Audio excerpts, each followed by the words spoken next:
ঈদের লম্বা ছুটিতে দেশের বিভিন্ন দর্শনীয় স্থানে ভিড় জমিয়েছেন নানা বয়সী মানুষ। যান্ত্রিক নগরীর ব্যস্ততা থেকে স্বস্তির নিঃশ্বাস পেতে সমুদ্র সৈকত সহ বিভিন্ন পর্যটন কেন্দ্রে ছুটছেন অনেকে।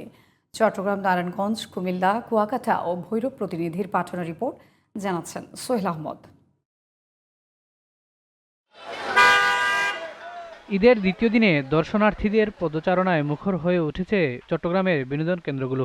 সকাল থেকে পতেঙ্গা সমুদ্র সৈকত, সি ওয়ার্ল্ড, জাতিসংঘ পার্ক, সীতাকুণ্ডের গুলিয়াখালী সাগর পাড়, মিরসরাইয়ের মহামায়া লেক, আনোয়াপাড়ার পার্কি সমুদ্র সৈকত ও ফটিকছড়ি চা বাগান সহ পর্যটন স্পটগুলোতে ভিড় করছেন দর্শনার্থীরা। বাবা ভাইয়ের সাথে চট্টগ্রাম চিড়িয়াখানায় আসলাম। পশু পাখি চারদিক দেখে অনেক ভালো লাগছে।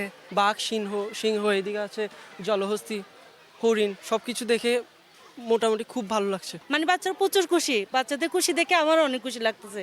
নারী শিশু সহ সব বয়সী দর্শনার্থীর উপচে পড়া ভিড়ে আনন্দমুখর হয়ে উঠেছে নারায়ণগঞ্জের রূপগঞ্জের দর্শনীয় স্থানগুলো।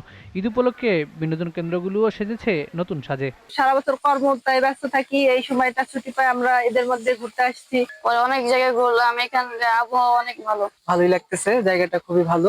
সুন্দর, কখনো আসি নাই, প্রথম আসছি, ভালোই লাগতেছে, সব জায়গায় ঘোরা দেখলাম। ঈদের ছুটিতে দর্শনার্থীদের পদচারণায় মুখরিত হয়ে উঠেছে কুমিল্লার শালবন বৌদ্ধবিহার, ময়নামতি জাদুঘর, লালমাই লেকল্যান্ড ও ধর্মসাগর পার সহ বিভিন্ন বিনোদন কেন্দ্র। কিশোরগঞ্জে ঈদের আনন্দ ভাগাভাগি করতে মেঘনা নদীর ত্রিসেতুর নিচে হাজারো মানুষের ঢল নেমেছে।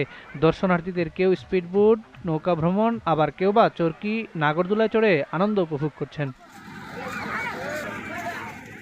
ঈদের দিন বিকেল থেকেই পটুয়াখালীর কুয়াকাটা সমুদ্র সৈকত মুখরিত হয়ে ওঠে পর্যটকদের পদচারণায়। এছাড়া গঙ্গামতি, লেম্বুরবন, ঝাউবন ও সুটকিপল্লী সহ দর্শনীয় সব স্পটেই রয়েছে পর্যটকদের উপস্থিতি। পর্যটকদের নিরাপত্তা নিশ্চিতে সরকার সজাগ দৃষ্টি রাখবে, এমন প্রত্যাশা সবার। Sohel Ahmed, GTV news.